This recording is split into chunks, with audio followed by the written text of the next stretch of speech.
औज़ु बिल्लाहि मिनश्शैतानिर्रजीम बिस्मिल्लाहिर्रहमानिर्रहीम। जन्नत के 8 दरवाज़े खोल दिए जाएंगे। उमर बिन ख़त्ताब रज़ी अल्लाह ताला अन्हु कहते हैं कि रसूल अकरम सल्लल्लाहु अलैहि वसल्लम ने फ़रमाया, जो मुसलमान भी अच्छी तरह से वज़ू करे फिर अशहदु अल्ला इलाहा इल्लल्लाहु व अशहदु अन्ना मुहम्मदन अब्दुहु व रसूलुहु,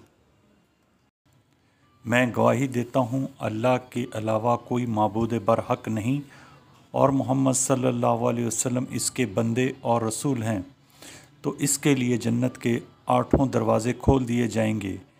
जिस दरवाज़े से चाहे वो दाखिल हो जाए। दीन की हक बात कहने और सुनने की अल्लाह तौफीक दे। हमारी और सब मुसलमानों की मग़फ़िरत फ़रमाए, बरकतें रहमतें नाज़िल फ़रमाए। आमीन।